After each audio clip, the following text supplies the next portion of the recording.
Welcome to Winners, Wallets, and Worldviews, the only show that's going to teach you how to be somebody. Where in your life did you learn that you're not good enough? Take what you're most passionate about and what you're most fearful of, and what is the plan to overcome that fear, and what is the plan to enact that passion.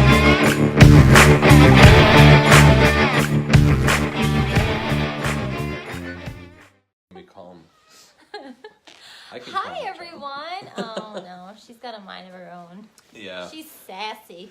Welcome, everybody. We are going live tonight again. You gotta figure out if on you're Sunday in. night. Yeah, I'm on two cameras here. There we go. We are going live tonight with you all.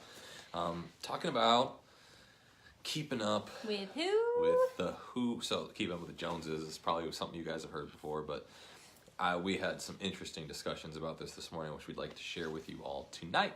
So if you don't know who I am, my name is Aaron Armstrong.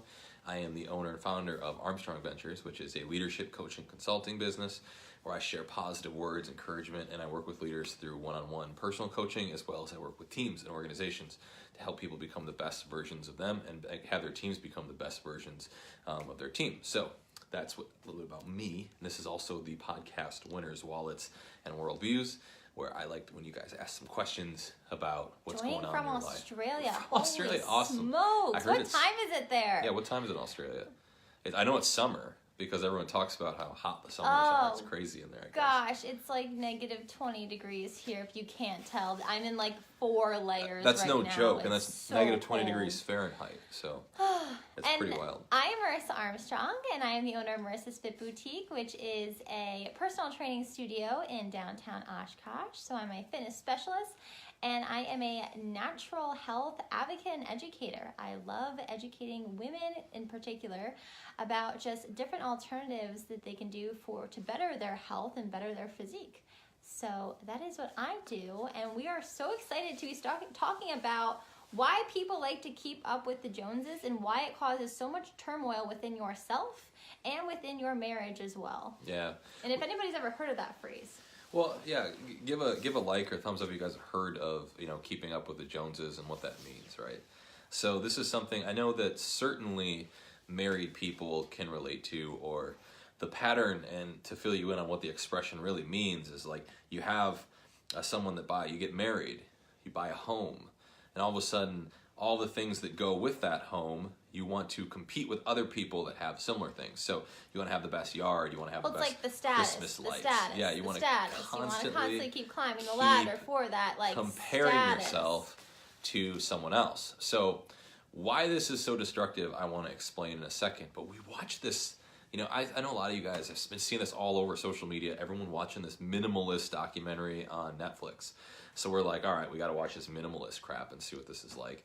And we go watch this documentary, and it's crazy. These dudes will have like one jacket and be like, well, this is my jacket. This is what I wear every single day. They have one chair next to a record player, and it's just nuts. It's just like every single thing they do has a very intentional purpose behind it. Which is like the opposite of keeping up with the Joneses. Yeah. They're talking about how you want to limit the quantity of stuff, that your stuff does not increase your value. Your stuff does not increase your overall like status quo or hierarchy of the world. Like your stuff does not say who you are. So it was really interesting, and it kind of just opened our mind up to like, what is the stuff we've been holding on to because we think we need to have it because we're 25, we're 27, we need to be having this stuff to know that like, hey, we've made it because we have this stuff here. So it's just kind of like, what do you measure? What's the measurement, right? Exactly. What's the measurement? This comes down to what is your measurement for success. So many people like to put a certain dollar value. Okay, so that's something. But then it's now, what type of car do I have? What type of neighborhood am I living in? Where exactly am I living? What's my house look like? What's in my house? What type of furniture do I have? What's my kitchen look like? All these types of things compile and to identify where you believe you are in the world of status. And now we work on this as leaders, right? Is how do you start to climb the status hierarchies? And you do that by essentially asserting yourself by pursuing things that are meaningful. not things that are things. So it's funny because we were moving out of our house, our old house, and as we were going through closets and drawers, we didn't think we needed a moving truck. Like, yeah, we didn't think we needed a moving team. we thought we were pretty it's just the clean. two of us. Why do we need anything? Like, why do we need people to help us move? We didn't think we had anything, and it wasn't until we're just like, oh my gosh, where did all this crap come from? Stuff that would have cobwebs on it, stuff that just had stuff that we never looked at, we never needed. Tucked away in a closet, totally forgot about. Right, it's just nuts. And that's where we started to think about, the reason we were selling the house was for that same reason. Lola's in the house. Lola. You guys want to be in the camera. getting photobombed by Lola. This yes, is legit. minimalist. But anyway, so Minimalism. yeah, that's what we started looking at. So we wanted to sell the house because we knew we wanted to use our money to expand our businesses, make sure that we are using our time most effectively, making viable business decisions, and putting that in the right places. But then we also started to look at all of our stuff, and I was starting to think, well, this is interesting. So I bump into the guy that bought my house for me while I was working out at the gym, and I run into him. I'm like, oh, cool. Hey, man, how's it going? Like, really nice guy. yeah, really He nice lives in guy. our, He's a doctor. lake Lives in our house right now. Lives in our beautiful lake house that we just sold. And we're talking to him, and I'm like, yeah, how you liking the house? How's everything going? He's like, oh, it's awesome. I love it. He's like, the thing is, just moving from an apartment into the house, I'm just trying to figure out, I got to buy all this furniture now to start filling up all these rooms. And I'm just like, that's the trap, man. He fell right into the trap. He's like, I need to buy all this furniture now to just fill up all these rooms. Not I need to buy all this furniture because I need to use it, not because I have a very intentional meaning behind all this furniture. Yes, the intention. And he has a serious girlfriend, so it is just the two of them. So it's like our scenario too, where it's just the two of us in this big house that you think you need to fill it with stuff, so it makes it look like wow, when somebody comes over, it's pretty impressive when you can bring them into X, Y, and Z room and it has all these fancy furniture layouts and furniture. It's awesome. So when we start going through selling all of our stuff off, we'd take that money, it would go right into Facebook ads, it would go right into Instagram ads, it would go right into all this stuff that's helping us build our business. And it's just like, I had a couch sitting there that I think, had maybe 2 people sit on it the entire existence of its purchase, and we spent $250 on a couch, and then we go ahead and we sell it, and I take that, and now I start using it for marketing material, using it to build my business and grow my business. And it's like, what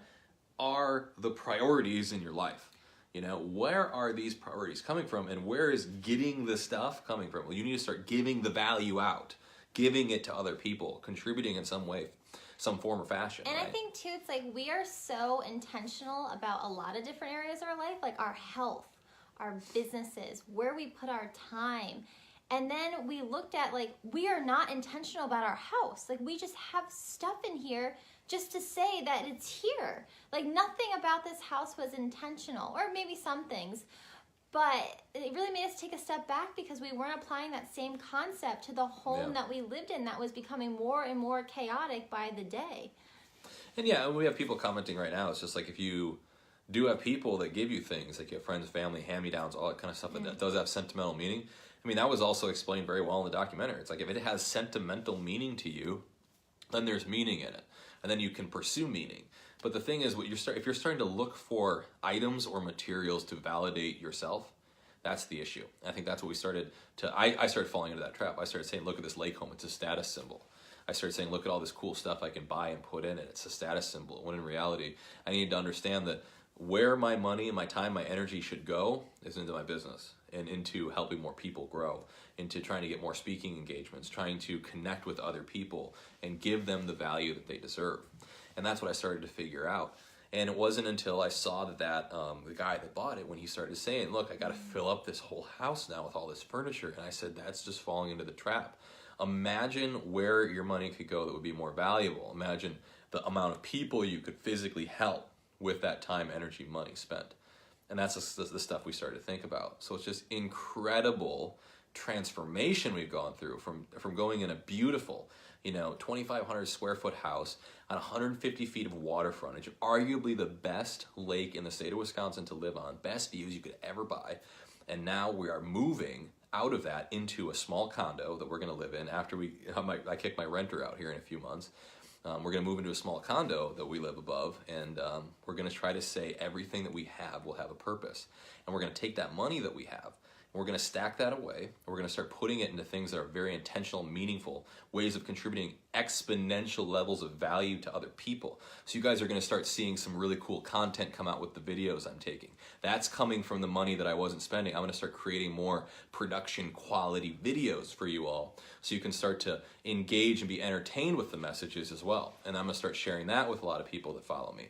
I'm going to start doing some more speaking engagements, putting on more events, stuff like that, so I can start delivering value. That's where this money's going. It's not going into this house that I need to just sit there to feel good about myself. This is going to be going into things to contribute to other people. And too, it really depends on your season of life. Like right now, you have a couple kids or a kid on the way, and you're like, you know what?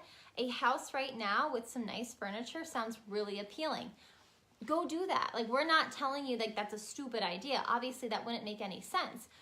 But if you're in a season of life right now where you're not looking to fully settle down, like kind of like where we are, like we don't see kids for another few years from now, where we're okay with that. We're okay with taking our investments and our energy and our time and putting it elsewhere than just focusing on this home that was an anchor, total anchor. And if you look at, like, going back to what we're calling this, keeping up with the who, keeping up with the Joneses, right? So we were talking about this on our drive over to church this morning, and we're going to church, and we're saying, who are these Joneses, right, that we're trying to keep up with? Oh, yeah. Now these are the people that are super orderly, super organized. They spend their weekends doing their lawn, manicuring their lawn. They spend their weekends putting up Christmas lights that are perfect. They spend their weekends cleaning the house, organizing, reorganizing, organizing again, right? So why am I in a race with these types of people, right? So I'm now in a race with people that have strengths that are different than my strengths. My strengths are doing things like communicating, speaking, being able to change lives for the better, right? Telling stories that are transformational. And I'm competing with people that strengths are being extremely organized and orderly. So that is where I started to figure out, why am I in a race that isn't my race, right? So if you're going to be a 100-meter dash runner, you're a sprinter, why would you go into a race that's for the 2 mile? You're not going to do that. You're going to be in a race against other people that are in the 100-meter dash. So keeping up with the Joneses, you've got to understand, who are you trying to keep up with? Why are you trying to use your strengths against somebody else's strengths that aren't the same strengths? Yeah. And that's really what I was trying to communicate this morning. It's just like, I'm not competing with the best. If my strength isn't to have the best Christmas lights ever, why would I try to compete with a guy who's phenomenal at it? But at age 27, age 25, that's not, our goal right now. But it's just it just goes to show you too, when we talk about all the time on this podcast, playing your strengths. It means playing your strengths. It doesn't mean trying to compete with somebody who doesn't have your strengths. So in the example, this is just, a metaphorical example, keeping up with the Joneses. You guys might find your way in comparing yourself to other people in your life in other ways, when they have a very unique set of strengths that you don't, and they have a very unique set of weaknesses that you may not. So you want to start to compare apples to apples in this scenario, and start to compete with the people that you want to compete with, that you ought to compete with. But most important is to compete with yourself, right? And be better than you were yesterday. Looking internal. What are your personal anchors? What is happening within yourself that is anchoring you into this position of life that you're unhappy with? So that is exactly what we did. I mean, all of this is, yes, it's changing our external world, because we started looking internally at what is going on, what is anchor us into these places in life, into these certain scenarios that we're just not happy with, that are just not us. We weren't living to fulfill AJ and Marissa. We were living to fulfill the Joneses, to fulfill other people. So I think that is so important to really look within yourself. I'll never forget it too. I was talking to my coach when I started to realize that What I think coach? I was, your coach. Yeah, my coach. Oh my his gosh. name's Ryan Yakomi. You can find him on Instagram. He's a spiritual life and business coach. I was working with him, and I was talking to him. I said, this house, this was a year ago before we decided to really sell it. And I was talking to him. I said, this house, I think I created this out of ego.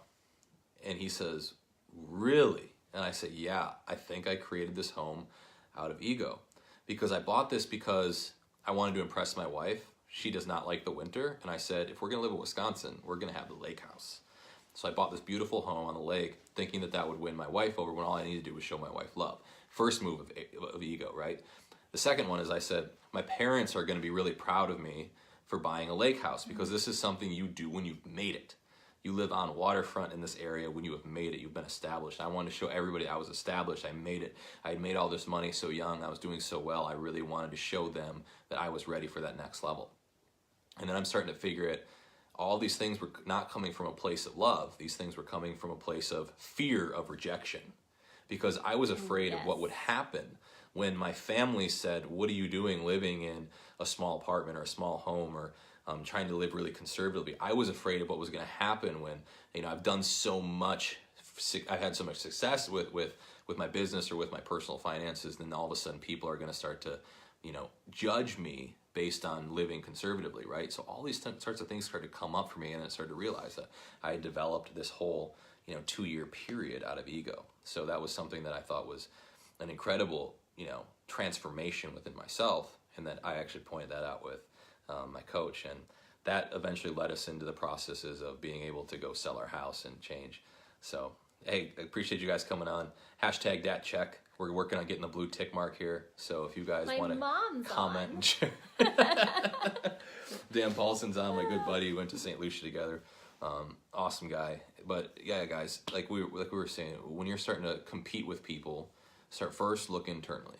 Second, if you're going to compete with somebody that has similar strengths to you and that you are trying to outperform them, to outvalue them. Because you guys know that you're both moving in the same direction to contribute value towards the world, and you shouldn't be fearing that. You should be looking internally at how you can bring the most value out. So Lola is trying to eat the camera right now. Come on, what is happening right now? My gosh. Anyway, what was the next one? I said 2, right? Yeah. Hi.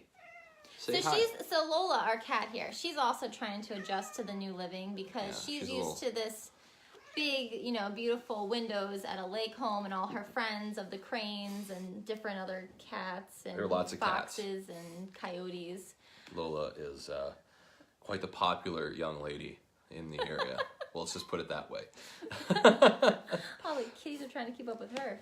But it's cool, guys. Like, the big thing we learned was, number 1, check back in to see where you're creating something from. So people always ask me, they say, how do I know if I'm doing something, if my intuition's right?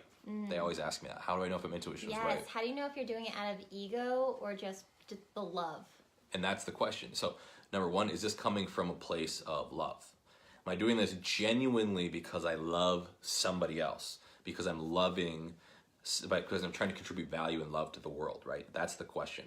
And if it says no, then it's probably coming from a place of fear. So you got to check back in with that every time you get an intuitive thought, because oftentimes people, when they start saying like, no, I'm acting intuitively, well, they're acting impulsively, which is much different than intuition. The difference between impulsive and intuitive is intuitive, you've calculated, and it's coming from a place of love. So that's where you want to start to make sure that you're pushing that in the right direction. One time, one of my clients asked me, so she said, how do I know if my intuition's right versus somebody else's intuition being right? And I says, that's where you got to check back in. Is it coming from a place of love, or is it coming from a place of fear, a place of scarcity, a place of lack of abundance? Or is this coming from a place of, I really want to contribute more to the world in this way? And that is one of the questions that I always ask myself when I check back in with my intuition. And that's when I started to look at my home that we bought, and I said, this is totally bought out of ego. Because I didn't do a lot of internal work before all this type of stuff. And I started doing more internal work. I started praying more. I started trying to figure out, and I just felt God come within me and just say, just trust where I'm taking you. Just trust where we're going. And that's when I started to really realize the difference between trusting the process and owning the process. Because if you want to own and take control of that process and not trust it, not give your full faith to God or give your full faith to the universe, or whatever you believe, that's where I started to see the difference. Because when I started to trust, I said, it's okay. I said, I can accept whatever result may come out of this because I'm putting faith into this. I can accept whatever may happen to me or to us because of this, because I trust in where we're going. And that's where we started to figure out we need to make some changes. So keeping up with the Joneses. Number 1, Don't compare yourself to others. Compare yourself internally. And I think, hold on, before you get to number 2, I think also when we say internally, like, what is the personal growth you've worked on? Like, what is your growth plan? How are you looking to expand just your overall mindset, your thoughts? Like, what does this next level of you look like? I think everybody should have a personal growth plan. I'll give you guys an example really quick for the personal growth plan, right? So a lot of us, we're physically fit. We try to exercise, right? Most people try to get to the gym at least sometimes if they don't. But let's say you're a newbie in the gym and you go in there and you see the roided out dude in the corner that's just freaking jacked out of his mind, got veins popping out, screaming to screamo music. Represent. Right? Like, you see that guy in the corner and you're just like, all right, I just got here. I'm going to walk out because look at that guy, right? That's what most people will think in their mind. But if they started to say, look, I'm not going to compare myself to them. I'm going to compare myself internally. I'm going to go to the gym today and I'm going to say, can I do 5 more pounds than I did last week and get the same amount of reps? Or can I finish my set this week that I couldn't do last week? And you start to compare yourself internally, and then you start to see the progression. And when that progression starts happening, you actually start to figure out, I'm making a lot of progress towards the roided out dude in the corner. But if you would have started comparing yourself to him, you guys are in totally 2 different sports. You're in 2 totally different events. Don't compare yourself to him. Now, this is where number 2 comes in. So number 1, don't compare yourself to somebody, right, that isn't you. And then the second one is, now when you're ready to compare yourself to somebody that isn't you, and it's a competition, you're ready to compete, your business is mature, you are mature, you are ready to compete against other people in your industry or field. Now you need to make sure I'm comparing strengths to strengths. That means I want to be the same size bicep as that guy because I've been working at it the whole time. And now we're both bodybuilders competing for a bodybuilding competition, for example, in this example, right? And I think that's the thing you got to understand. So when you're starting out, we'll really look internally. And then when you start to finally start making it, find people about at your level and then try to beat just the next person. And that's where I wanted to go with keeping up with the Joneses. If you're wasting your time trying to see who has the best Christmas lights in the block, when your strength is to be jacked as crap, or your strength is to be you have the highest IQ on the block, you might not even be competing in the same industry, in the same world, in the same event. So start competing in the same events with people before you decide to start comparing yourself to others. Does that make sense, Mark? Yeah, I'm following. Yeah. I think it all, again, comes back to, as I mentioned before, again, looking internally within yourself. How can you personally grow yourself to become an external, better version of you? I mean, it all kind of comes right back to that. I guess also when we say personal growth too, it's like, how can you build that confidence within yourself? How can you build that confidence within your mission, within your message to other people without fearing judgment of others, without fearing lack of love? I love that. So building that within yourself is going to be so important to where you don't care what the Joneses think anymore. You don't care what they're doing because you're in your own lane. You are doing what you were meant to be doing on this earth, and nobody else can compare with that. So stop messing with the cat. The cat is so distracting. We usually You had a good role, I too. know. And now I'm getting so distracted because usually the cat is in a different room and there's not many rooms here in the basement. Who wants to see the cat? Give me a heart if you guys want to see us play with Lola again, because she's No, now she's running. Oh, she can't catch her. She's agile. She's just her like goal here is just to disrupt this entire live. It's anyway, so you are in your own lane. Let me get back to what I was saying. Like, you are not in competition with anybody else. You have your own strengths. So remember that. Your competition is the only competition is your own beliefs. Your own limiting beliefs is your competition because other people are going to resonate with you and your message. What do you mean your own limiting beliefs? Your own beliefs within yourself, like why you're not progressing, like why you're not bettering, just come on, you know what I mean? Not why you like why you how would I word that? So okay, so you have your own limiting beliefs, right? Yeah. And if you're going to be competing against your own beliefs, what does that mean? It means like I need to work on my own stuff first, right? So Yes. come like internally, looking at my own beliefs, my own fears, my own thing that's blocking me, and then externally, I need to start to forecast my strengths. Yes. Is that what you're trying to say? Yes. Because that makes sense 100%. to me. Because that makes sense to me, right? So you have like, I don't know, let's give an example here. So one of my big fears, and I think this comes down to like everybody, is you have this fear of rejection. And most people come down to something like fear of love or abandonment, or they have a fear of lack of love, and that means abandonment. Other people have the fear of rejection. So one of mine is, if I say something like this, and when you guys troll on my Instagram, all of a sudden I'm going to say, man, nobody's liking this. I only have, 10 people tuned in on Facebook. I only have 5 people on Instagram or whatever. And I'm starting to think, what's going on? Am I not saying the right things? And I'm starting to deal with my own fear that's coming up. I'm starting to fear rejection. And therefore, it's going to ruin my own internal messages. My mental real estate is going to start being consumed by that. And then what I should be doing, though, is focusing on where can I start to deliver the most value. And I take my mental real estate and I start to push it down into a place of value and encouragement. So that's where I start to come out and I say, I need to communicate something differently. I need to communicate something better.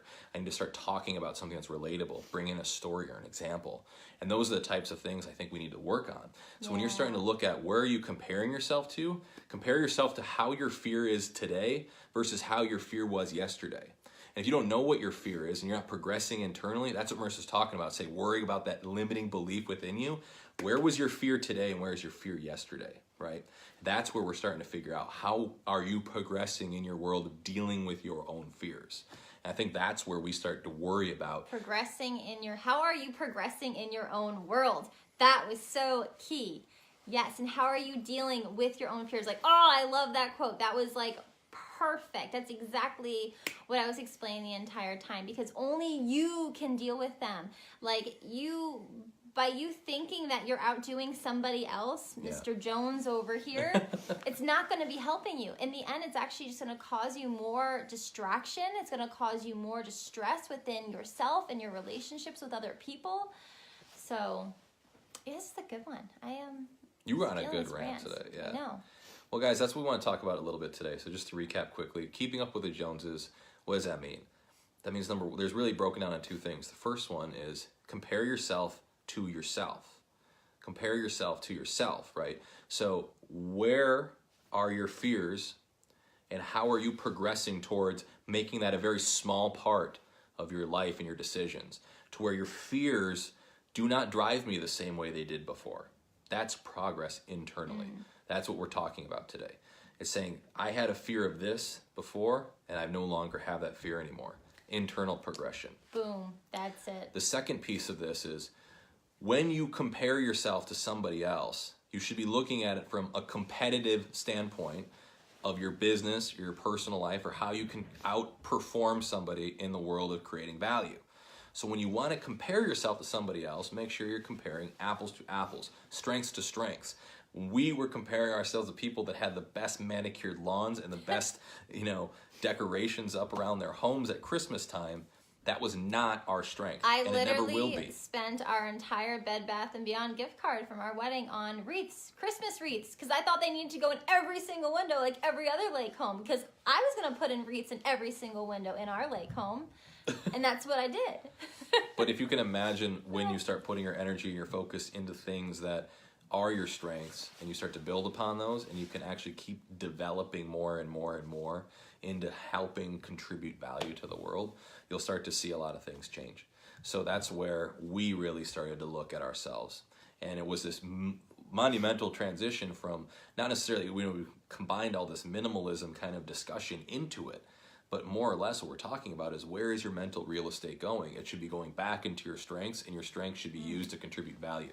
The money that I'm now taking from my house sale is going into video productions for you guys. It's going into making these podcasts better. It's going into making my business grow, getting more speaking events, getting myself out there so I can continue to change the world through my storytelling. And that's really where it's going. So I'm no longer worried about mowing the lawn or putting up Christmas decorations. I'm worried about how I can use my strengths to communicate better to people. And I think last thing too, don't feel guilty about that either. Like if you're in this same scenario where you're like, wow, my lawn looks like crap right now, or, I did have to hire out some kind of cleaning service or help around the house. And even though you might be working from home, like, don't feel guilty about that, because you're valuing something else. You have a bigger vision than maybe some other people who have time for that, or who just really thoroughly enjoy doing that. You just have just a little bit bigger of a vision of where you want to go, where you see yourself, and where you're going to put your priorities, where you're going to put your energy, and where you're going to put your priorities, because you only have so much real estate in one day to do that. So if it means, like, outsourcing a lot more than you feel comfortable with, then don't feel guilty about that, because I know that's something we kind of struggled with too. We're like, why are we doing half of this stuff? Like, we kind of feel, a little bit guilty. Why aren't we taking care of our home? It's because we just had a bigger vision, and our home just didn't meet, like, it wasn't coming with us. It wasn't in alignment. No, it wasn't in alignment. So when we were at West Point, I'll tell you a quick story, and then we'll wrap this up. But when I was at West Point, we had a class called military science, where we were going to be platoon leaders as we graduated officers in the Army. And one of the things we needed to identify was how to do tactics in the military. So we were asking, I asked my my mil science professor, I said, where should the platoon leader go on this raid? Should the platoon leader go right here with the attack squad, or should the platoon leader be with the suppressive fire? And he says, well, you think? And I said, I don't really know. And I said, maybe I should go here so I could kind of see things better. And he says, or should you go in where you lead from the front, right? And I started asking myself, how do I know which side to go? He says, this is how you know. Go in the place where you can best lead the platoon. Go wherever you can best lead the platoon. That's where you place yourself when you're doing a platoon's mission. And I said, that really opened my eyes. So it's the same for you. Go where you can best serve more people. Go and spend your time and your money and your energy in places where you can best serve more people. And that's what I started to figure out.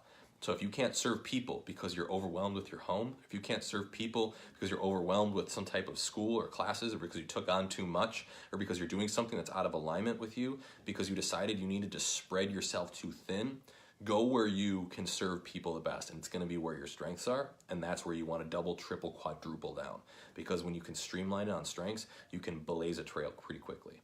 And that's where we started to figure it out. So that's what we're trying to do today. And we're taking all this money, all this time, all this energy, and we're going to start putting it back into our business where it really matters.